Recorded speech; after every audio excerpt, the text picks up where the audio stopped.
여러분 반갑습니다. 김덕희입니다.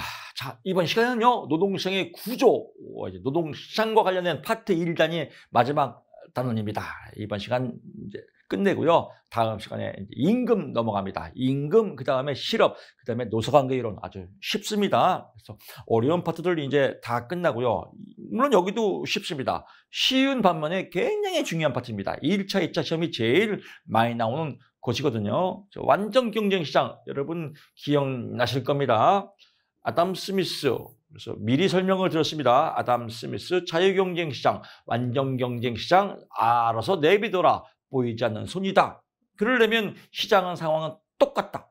여러분 시장 상황이 똑같아요? 안 똑같아요. 그래서 동일 노동의 동일 임금은 이건 이상향이다 라고 하는 겁니다. 이론일 뿐이다. 완전 경쟁 내비둬라, 완전하게 내비둬라. 완전 경쟁 시장 아담 스미스 이론입니다. 그래서 모든 시장은 동질적이다. 여기서 삑사리예요. 현실은 모든 시장이 동질적이지 않아요. 근데 완전 경쟁 시장에서는 모든 노동은 동질적이다라고 보는 겁니다. 그래서 모든 공직은 외부 노동시장에서 외부 노동시장 뒤에 나오겠지만요. 외부와 내부가 있습니다. 외부와 내부가 있는데요. 외부는 자유로운 시장이에요. 아주 쉽게 말하면 그냥 노가다. 내부는 삼성을 뭐 나쁘게 표현하는 거 아닙니다. 그냥 대기업인데 그냥 삼성 그냥 예를 드는 거니까 뭐 특별한 관계가 있다 이런 건 아닙니다. 그냥 예를 드는 거니까요. 삼성만 하면 뭐 하니까 그냥 대기업 그럴까요? 대기업. 그냥 삼성이라고 할게요. 삼성 더 이야기 쉽게 뭐 여러분 다 이해하시니까요. 노가다 외부는요 상관없어요. 그냥 뭐 오늘은 삼성에 짓는 아파트에서 짓고 내일은 현대가 짓는 아파트에서 짓고 뭐 상관없죠. 아무 데나 가도 돼요. 노가다. 그래서 그냥 자유롭게 왔다 갔다 한다. 이걸 외부 노동시장이라고 그래요. 근데 내부 노동시장은요 끼리끼리 시장이에요. 끼리끼리. 삼성은 삼성끼리, 현대는 현대끼리, 기아는 기아끼리.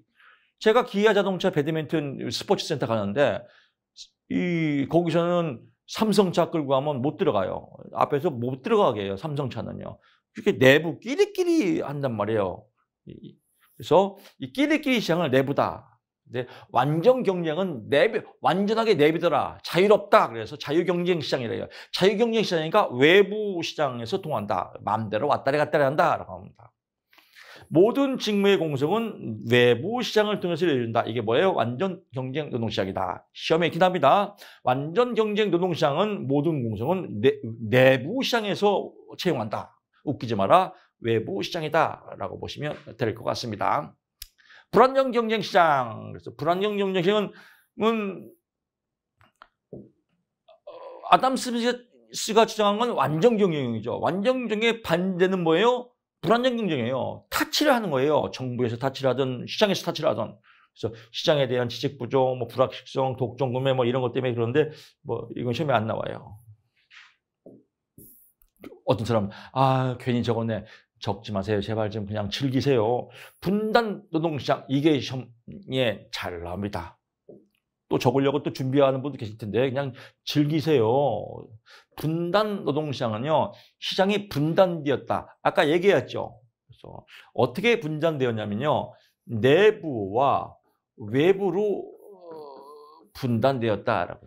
또 이 근무 환경에 따라서 1차 노동시장과 2차 노동시장으로 구분하였다. 1차와 2차 내부 노동시장과 외부 노동시장이다. 내부 외부는 다 했죠. 외부는 뭐예요? 그냥 왔다리 갔다리 맘대로 자유롭게 이동하는 거. 내부 노동시장은 얘는 끼리끼리 대기업 이렇게 하세요. 끼리끼리 삼성, 끼리끼리 현대, 끼리끼리 대기업이 내부 노동시장이다. 1차 노동시장은 근무 환경이 좋은 거예요. 2차는 근무 환경이 나쁜 거예요. 그래서 2차는 뭐예요? 노가다. 외부는 뭐예요? 노가다. 이렇게 이해하세요. 내부 노동시장 여기는 뭐예요? 삼성. 1차 노동시장은 삼성. 이름은 배요. 이름이 이해가 됩니다. 1차 노동시장 삼성 근무 환경 좋죠. 복지 활동이 좋다. 장기 근로 계약이 가능하다.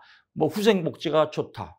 인적 자본 투자가 높다. 이런 게 2차 노동시장은 근무 환경이 안 좋다. 고용 계약 기간이 짧다. 안정적이지 않다. 이런 게 2차죠. 그래서 흐름만 잡았는데 1차는 삼성, 2차는 노가다. 외부는 노가다, 내부는 삼성. 이러면 다 끝났습니다. 분단 노동시장 끝났습니다. 쭉쭉 나가고요. 이중 노동시장 1차와 2차가 있다 쭉 나옵니다. 1차 노동시장 책 보면 어려워요. 어느 정도의 학교 교육이나 숙련도가 요구된 직무와 승진 관리 제도가 확립되어 있는 노동시장을 말하며 고임금, 양호한 근로조건, 고용 안정, 합리적인 노동 이거 다 똑같잖아요. 이거 뭐예요? 삼성, 대기업. 2차는요. 특별한 교육이나 훈련을 받지 않고도 수행할 수 있는 직무와 승진 관리 제도가 확립되어 있지 않는 노동시장을 말하며 기술 수준이나 학력보다는 성리나 연령이 중요한 채용 기회가 되는 시장을 말한다. 1차 노동시장에 비해서 적임금, 열악한 근로조건, 고용의 불안정. 뭐예요? 노가다. 그러니까 쉬워요. 그냥 2차 나오면 노가다. 1차 나오면 삼성. 그러면 답 다 볼 수 있습니다. 내부 노동시장과 외부 노동시장이 간다. 그래서 내부 노동시장의 주체는 던롭이라는 사람이 주장했습니다. 던롭의 내부 노동시장이다. 그래서 누가 주장했어요? 던롭이다. 그래서 던롭은 나중에 노사관계 이론에 또 나옵니다. 내부 노동시장을 주장했습니다. 내부 노동시장을 주장한 건 뭐예요? 끼리끼리 시장이래요. 끼리끼리 시장이다. 끼리끼리 시장이다. 여러분 이병헌이 나오는 그 영화 있죠, 영화 내부자들. 저도 강의를 위해서 시간이 좀 날 때는 이렇게 영화나 이런 넷플릭스, 오징어 게임 이런 거 봅니다. 그래서 강의할 때 어떻게 접목시켜서 쉽게 설명을 드릴까? 저는 팔자가 강의하는 팔자인 것 같아요. 그게 아주 본능적으로 떠올라요. 저 내용을 보고 어떻게 강의에 접목시킬까? 이런 내용이 들어가면. 저도 내부자들을 만날 때 그랬어요. 내부자들 영화를 볼 때도 저 내부자들을 보고 내부 노동시장을 설명하면 되겠다라고 본능적으로 떠오르더라고요. 내부자들, 영화 본 사람들은 이해가 빠를 겁니다. 내부자들이 어떻게 나와요? 내부자들 정치권, 국회의원들, 언론사 사장, 청와대, 검찰 이런 애들이 이런 끼리끼리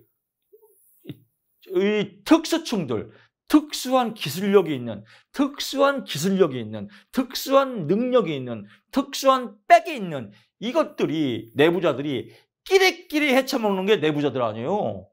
그래서 여기에 이병헌이가 이제 들어가는 거 아니에요. 깡패의 특수함을 갖고 들어가서 이제 어쩌고 저쩌고 하다가 잘리고 하는 내용들이 있지 않습니까? 이 세계에 들어갔어요. 이 세계에 들어가니까 아무나 들어갈 수 있어요? 없어요? 아무나 못 들어가요. 숙련의 특수성, 그러니까 기술로 보면 숙련의 특수성, 사회를 보면 사회 특수 계층만 들어갈 수 있다라고 합니다. 이것들 뭐예요? 정적으로 만나갖고 술 먹어요. 룸사롱 가서, 룸사롱이 아니라 룸에 가서 술 처먹더라고요. 그래서 각자 회의하고 검찰은 네가 이거 해라, 언론은 네가 이거 해라, 해서 청와대는 네가 이거 해라, 이렇게 끼리끼리 헤쳐오는 거. 한 자리에서 모여갖고. 이걸 뭐라고 그래요? 현장 훈련이라고 그래요. 지들끼리 훈련한다. 이것들 술 처먹을 때 그냥 안 처먹어요. 얘들끼리에 또 문화가 있더라고요. 어떻게 술을 먹냐면 옷을 홀딱 먹고 처먹어요, 술을. 아주 빨개 벗고 아주 창피해 죽겠어요. 아주 그냥.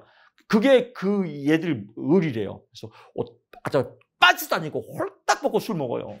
이것들이 문화죠. 그래서 이걸 보면서 저게 내부 노동시장하고 똑같구나 라고 보는 겁니다. 이게 여러분들 2차에도 아주 잘 나오고 1차에는 패직에도 나오는 문제입니다. 이제 이해가 다 됐죠? 이해가 다 됐으면요, 접목시킵니다. 이게 시험 문제입니다. 내부 노동시장의 형성 요인 3가지를 쓰시오. 1차에는. 2차에는 내부 노동시장의 형성 요인이 아닌 것은 이게 시험에 꼭 나옵니다.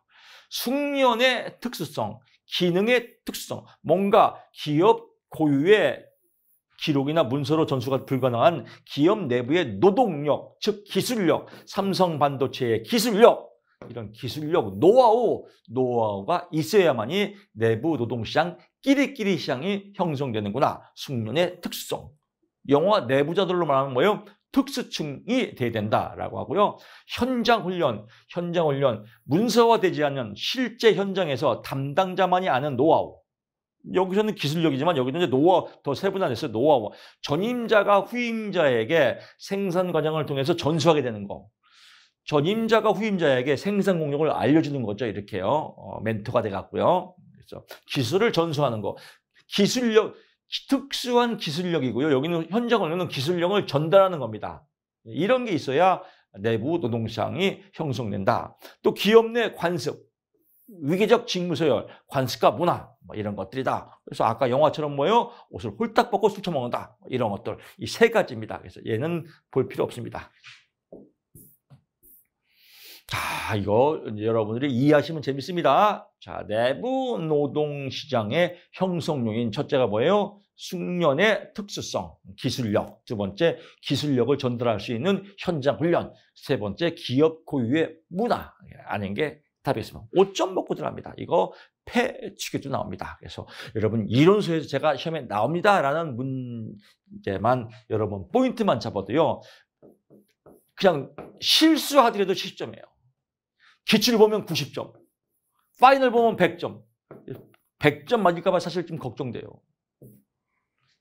합격수기 미리 준비하십시오. 그래서 심심하면 합격수기나 미리 연습해야겠다. 여러분 100% 합격입니다.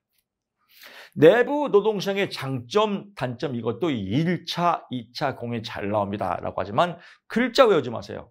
내부 노동시장 하면 뭐예요? 내부 노동시장 삼성. 끼리끼리죠. 그 삼성의 장점 쓰면 돼요. 삼성의 단점 쓰면 돼요. 장점 뭐예요? 그러니까 이걸 외우지 마세요.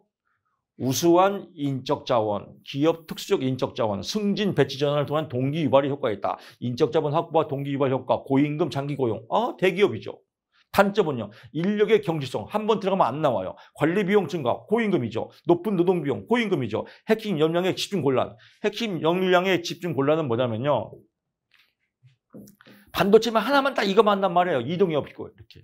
그래서 핵심 역량의 집중이 곤란하다. 그래서 그냥 북박이 할 수 있다. 뭐 이런 내용들을 하는 겁니다. 하나 더 가면 인적 자본 투자, 인적 자본량이 많다. 이건 뭐예요? 대기업이죠. 대기업. 대기업에서는 교육훈련 비용, 재훈련 비용. 교육훈련 비용이 예약은 비교하지 마십시오. 교육훈련 비용이 증가한다, 감소한다. 라고 하면 가만히 있어봐. 똑똑한 애들이니까 많이 가르쳐야지 라고 하면 또 삑살이에요. 여기서 질문은요. 경제학은 가설이라고 했습니다. 여기서 질문은 인적 자본량이 많다는 것은 기술을 지가 다 배워온 거예요. 영어도 할 줄 알고 뭐 독일어도 할 줄 알고 일어도 할 줄 알고 컴퓨터도 할 줄 알고 이런 애들 다 뽑는 거예요. 그러니까 가르칠 게 별로 없죠. 그래서 교육의 훈련 비용이 증가한다, 감소한다. 감소한답니다. 왜? 지들이 다 배워갖고 와서. 다시 갑니다. 인적 자본 투자에서는 기업의 초기 비용이, 훈련 비용이 많이 든다, 적게 든다. 적게 된다. 왜? 지들이 다 훈련해서 오니까. 비근한 예로 뭐 저 같은 경우는 제가 83학번입니다. 83학번. 어떤 분들은 저도 83학번인데요. 이런 사람이 있고 83학번이면 벌써 몇 년도요. 나는 몇 학번인데 막 이런 분들 계실 겁니다. 우리 때는요. 일단 기업에 들어가면 새벽반이 있었어요. 영어 회화반, 일어 회화반, 컴퓨터반. 새벽에 6시에 가서 1시간 동안, 2시간 동안 교육받고 이랬었습니다. 돈은 회사에 다 주고. 교육훈련 비용이 많이 들어가죠. 근데 지금은 뭐예요? 지금은 컴퓨터, 영어 다 능력이 있는 사람을 뽑기 때문에 교육훈련 비용이 줄어든다라고 보면 될 것 같습니다. 노동의 이동 갑니다. 여기도 마찬가지로요. 노동의 이동, 무엇을 보고 이동하나? 답이 무엇을 보고 이동한다고요? 기업이다. 맹모, 삼천, 지교, 기업이다. 이거 한 문제 나옵니다. 다 했습니다. 쉽죠? 이런 거 읽을 필요도 없어요. 읽지 말고 답을 여러분 합격하기 위해서 강의되는 겁니다. 노동의 이동 나오면 답이 뭐예요? 기업이다. 끝.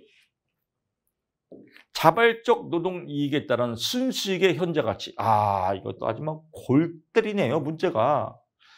여러분, 만약에 강의를 안 들으시고 자발적 노동 이동에 대한 순수익의 현재 가치를 결정해주는 요인, 구직장과직 이거 외우면 얼마나 공부가 재미없어요. 이것도 왜 외쳐요? 용어도 막 무슨 뭐 예상, 근속, 연수 뭐 쭉 나온.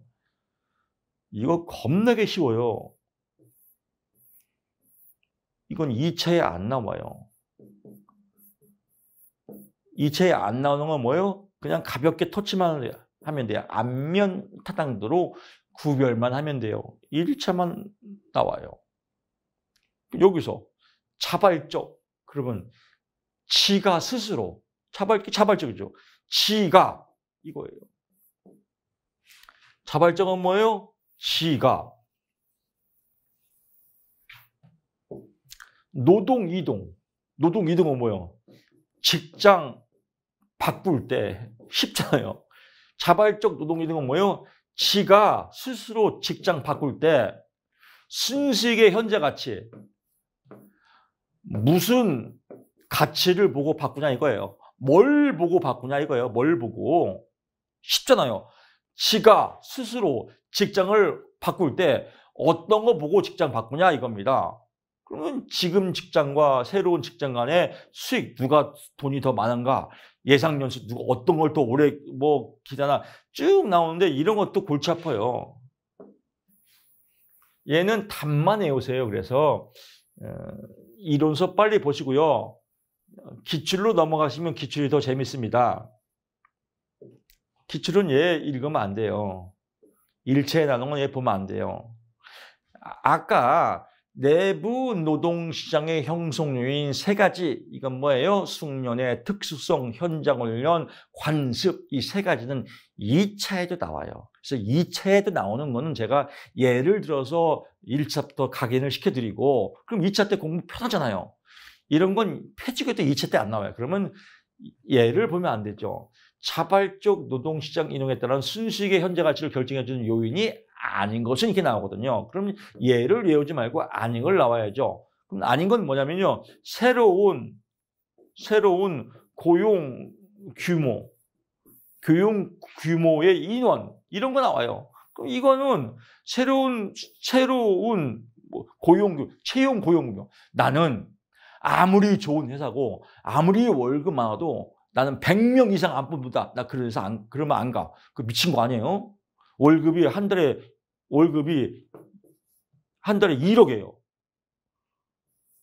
근무 조건은 겁나게 좋아요. 근데 5명 모집해요. 100명 안 되네, 나 안 가. 이거 미친 거 아니에요.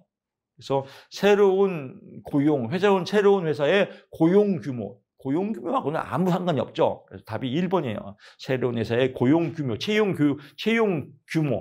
고용 규모하고는 관계가 없다. 그래서 이런 포인트만 잡으시면 됩니다. 노동의 이동 나왔네요. 이동 또 나왔죠. 이동 나오면 뭐 간단해요. 이동 나오면 무조건 답이 뭐예요? 기업이다. 다 했어요. 공부 쉽지 않습니까? 좋습니다. 그 다음에 이거 하나 나와요. 이직의 경로라고 나오는데, 경로에서 일시해고, 이게 시험입니다. 얘는요, 안 나와요. 안 나오는 건 볼 필요 없습니다. 일시해고는 뭐냐? 우리가 알고 있는 일시해고랑 달라서 많이 틀려요. 우리나라는 해고하면 일단 끝난다고 봐요. 근데 미국은 이게 있습니다. 기업이 잘 돌아가요. 물건이 안 팔려요. 그럼 자, 한 달만 쉬세요. 다음 달에 새롭게 올게요. 그럼 네, 알겠습니다. 다음 달에 올게요. 라고 하는 게 일시해고예요. 우리나라는 한 번 해고는 영원한 해고가 됐기 때문에 잘 이해가 안 가요. 그래서 근로자가 귀책 사유 없이 기업의 가동률 조화로 이번에는 공정이 잘 안 들어가네요. 그러니까 한 달 쉬었다가요. 다음 달에 오세요. 라고 하는 거죠. 이내에서 근로자가 기업으로부터 떠나는 것, 미국 등에서 잘 발달돼. 근로자가 기업에서 떠나는 것, 떠난 것만 떠났으면 해고인데 떠났다가 뒤에는 뭐냐면 다시 와요. 그래서 일시해고예요. 떠나는 것으로 미국 등에 잘 발달되어 있는 제도. 시험 문제는 그대로 나옵니다. 근데 사실은 근로자가 기업으로 떠났다가 일시적으로 떠났다가 다시 복귀한다라고 나오면 이 말이 쉬운데 시험 문제는 요만큼만 나와요. 미국 등에서 잘 떠나는 것으로 떠났으면 해고인데 일시해고는 아니지라고 해서 틀립니다. 이것을 무엇이라고 한다? 일시해고다. 이게 시험 문제입니다. 우리나라 노동시장 쭉쭉 갑니다. 인구 증가율 둔화로 해서 고령화가 급격히 이루어지면서 쉽죠. 다음 중 우리나라 노동시장에 대한 현상으로 옳은 것은 우리나라도 고령화, 노령화가 급격히 이루어지고 있다. 당연하죠. 당연하다. 답 1번입니다. 당연하지. 나머지 볼 거 없습니다. 노동력 수요의 변화에서 어쩌고 저쩌고 뭐 나옵니다. 볼 거 없습니다. 고용의 구조 어쩌고 저쩌고 나오는데 여기 서비스 산업을 중심으로 고숙련 사무직 노동자의 비중이 상대적으로 높아지고 고숙련 사무직 특히 여성의 비중이 증가할 것으로 전망한다. 뭐, 나머지 뭐 다 상식입니다. 자, 다음은 IMF 경제 위기 나왔죠. 1997년도죠. 연도는 시험에 안 나옵니다. IMF 경제 위기에 따른 노동시장의 변화. 여기도 잘못 알고 있는 게, 우리나라 IMF 왔어, IMF. 근데 IMF가 여러분 뭐냐면요. 돈 빌려주는 기구예요. 그러니까 좀 나쁘게 표현하면 국제 사채업자예요. 국제 사채업 기관이 IMF예요. 우리나라에 고리대금 돈 비싸게 빌려주고 우리나라 땅이고 건물이고 담보 잡아고 돈 빌려주는 게 IMF 아니에요. 전 세계에서 우리나라에 제일 많이 고금리를 빌려준 게 이 IMF, 이 나쁜 놈들이에요. 국제통화기금이라고 하는데 국제통화기금이라는 말도 너무 고급적이에요. 국제사채업자, 이 새끼들이 아주 우리나라 고금리로 돈을 빌려줬어요. IMF 때가 라는 표현은 IMF에서 우리나라가 돈을 사채로 고금리를 빌릴 때예요. 아주 가슴 아플 때죠. IMF에서 이 IMF 경제 위기 때 얼마나 많은 사람들이 부도가 나고 자살하고 그랬습니까? 다시는 오면 안 될 것 같습니다. 하여튼 이 IMF 경제 위기 때 상황, 이게 시험 문제입니다. IMF 경제 위기에 우리나라 일자리가 다 없어지고 자영업자 다 망하고 기업들 다 부도나고 하는 겁니다. 그러면 우리나라 사람들 지금 일자리가 없어요. 예를 들면 제가 떡공장 다닐 때 지금은 한국 사람이 별로 없어요. 한국 사람이 뭐 필리핀, 뭐 탈북자, 뭐 베트남, 캄보디아, 그래서 여기서도 뭐 지금 다 외국인 노동자가 많아요. 공장은. 그래서 저보고도 제가 그때 떡공장 다닐 때 나이가 40대인데 저보고도 20대 아주 어린 직원이 저보고 오빠 떡 갖다 주세요 그러더라고요. 그래서 내가 양심상 나 오빠라고 부르지 말고 그냥 아저씨라고 불러. 왜 오빠라고 불러 부담스럽게. 그랬더니 오빠, 우리 집 오빠 나이 더 많아요. 그래서 몇 살인데 우리 집 오빠 60이에요 그러더라고요. 깜짝 놀랐어요. 20살 22살짜리가 신랑 60대 신랑하고 사는 거예요. 정말 가슴 아픈 현장이죠. 이렇게. 그런데 한국에 시집 와서 왜 이런 데서 고생해? 우리 집 오빠 돈 안 줘요 그러더라고요. 나쁜 놈이에요. 아주. 근데 IMF 때는 우리나라 사람들 일자리가 없어졌어요. 그래서 외국인 노동자가 어떻게 해요? 외국인 노동자를 다 이제 니네 나라 가! 라고 한 겁니다. 그래서 외국인 노동자가 증가됐어요? 감소했어요? 감소되었다. 이게 답입니다. 왜? 우리나라 사람도 일할 자리가 없으니까. 다시 갑니다. IMF 경제 위기 상황에 대한 설명 중 옳은 것은 그래서 외국인 노동자의 감소, 외국인 노동자의 본국 추방, 이게 답입니다. 외국인 노동자의 증가, 이렇게 나옵니다. 증가가 아니라 감소다. 왜? 우리나라 사람도 먹고 살기가 힘든데요. 이해 가시죠? 두 번째는요, 노동조합의 조직률이 하락되었다 이겁니다. 이 말은 뭐냐면요, 회사가 다 망해요. 근본적으로 기업주와 노동조합은 왼수지간하네요. 쌈질하는데 노동조합이 우리가 회사를 살리자. 우리 회사 살리자. 그래서 우리 자진적으로 임금 삭감, 데모하지 마. 막 이렇게 해서 노동조합 조직률은 으쌰으쌰 하는 겁니다. 조직률이 하락되었다. 즉 파워를 안 부리고 회사와 같이 동조해서 회사를 살리기 운동을 하였다라고 하는 겁니다. 자, 시험 문제 2개 갑니다. IMF 경제위기에 우리나라 경제 상황, 외국인 노동자가 확대되었다, 감소하였다, 감소하였다. 노동조합의 조직률이 상승하였다, 하락하였다, 하락하였다. 이 두 문제 나옵니다. 자, 이렇게 해서 이제 방대한 챕터 1, 챕터 1이 거의 한 50%를 차지합니다. 지금 노동시장 50% 여러분 다 끝나갑니다. 이제 챕터 임금 쉽습니다. 챕터 3 실업 쉽습니다. 챕터 4 노사관계 이론 쉽습니다. 지금 50% 이상을 노동시장 뗐습니다. 시작이 반이라 반 했으면 이제 반 끝났습니다. 거의 뭐 시작이 반이고 시작이 반이면 반 했으니까 거의 뭐 이제 막판 끝났겠죠. 그래서 아주 즐기면서 공부할 수 있습니다. 자, 여러분 어려운 강의 들으시느라고 고생 많으셨습니다. 다음 시간에 찾아뵙겠습니다. 고맙습니다.